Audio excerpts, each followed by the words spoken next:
5.05% guaranteed for 10 years in a fixed annuity.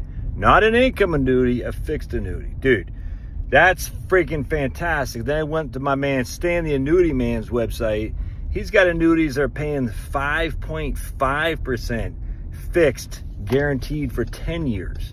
Now, I've never met Stan the Annuity Man. I can't say I'm giving a recommendation. I'm not saying that. I just know I've had clients who dealt with him. They seem to like him, so I don't know anything about it. I just know that 5.05 was 10 years fixed, guaranteed at USAA. And USAA is one of the most highly rated insurance companies out there. Stan the Annuity Man has 5.5 with the companies that weren't as highly rated as USAA. That doesn't mean they're bad. Dude, my haircut is crushing. Dude, Charlotte just crushes on my hair. I had some black guy on my Twitter thing saying, "You got an ugly haircut," because we're arguing about DEI or something like that. He's like, "You and your ugly haircut." And he's like calling me all kinds of names. I said, dude, he was a very nice guy, but he's like very upset that he was a Columbia grad. I said, "Oh, that explains it. That explains it." So at least I don't have an ugly ass haircut like you punk ass. It's like, oh my goodness, dude. It's like, oh, it's funny. Anyway, so I can't speak on but my haircut does look good because my wife crushes. Your wife doesn't crush as much as my wife. That's for doggone sure. You know why? Because my wife's got to put up with me. Anyway, so 5.05 guaranteed for 10 years. That means you put $1 million in there, you're going to get $50,500 a year guaranteed income. All right?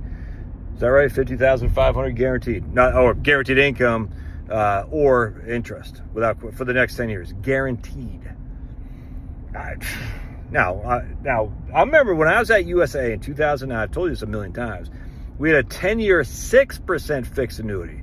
And I said, no way, because, that was back when I used to believe the Milton Friedman, inflation's everywhere and always a monetary phenomenon. Obama's spending, blah, blah, blah, blah. Inflation has to come, blah, blah, blah. And, everyone's just wrong. It didn't happen like we were told, we were led to believe. And as such, that 6% rate of return was fixed, guaranteed. I thought it was going to be horrible because that inflation is going to eat us alive. It's got to. And we were just dead wrong. There was no inflation during those 10 years. Now, the counter to that of not being in that fixed annuities, the markets just took off like a bat out of hell. That's just a fact. The bond markets did not, though, but the stock markets did. So if you had stocks instead of fixed annuities, you're loving life. How many people actually had stocks instead of fixed annuities, though? They probably had a lot of bonds, and as such, they were not loving life.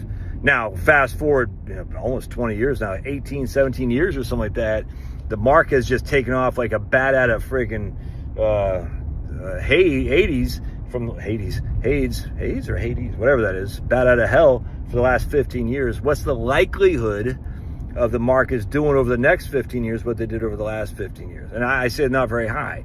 So in 2009, that 6% fixed annuity did not look good because you're like, oh, inflation is going to come, And it turns out the market freaking crushed, or the stock market, the bond market did not. In 2025, when you're getting 5.05 as opposed to 6, after 15 years of a major market run, what's more likely to happen? We're going to miss out on another 15 years like the last 15 years or not? So we're going to look back 10 years from now and say, man, that 5% fixed annuity looked good. I think we're gonna, for sure. Now, look, I could be wrong. I got most of my money in the market, so I absolutely could be wrong. But the difference is I'm not retired. I'm still plugging money in. If you're plugging money in, you want the markets to go south because you're buying shares on the cheap or cheaper than they were. If you're retired, you don't want the markets to go south because that's the whole point of sequence of return risk. Anyway, a 5% guaranteed fixed annuity for 10 years. So what's it? So if you had $100,000, 5% is $5,000. If it's like my man Stan the Annuity Man, 5.5, that's $5,500. So for every $100,000, the difference between my annuity with a higher insurance rated company and his annuity with a lower rated insurance company is $500. That's not much for over the course of a year. So now if it's for $1 million, I'd get $50,500 and you would get $55,000. That's $4,500 is a difference between a highly rated insurance company from USA and when I say a lower rated, it doesn't mean it's like a junk bond. It just means it's not nearly as high. It's not as highly rated as USA is.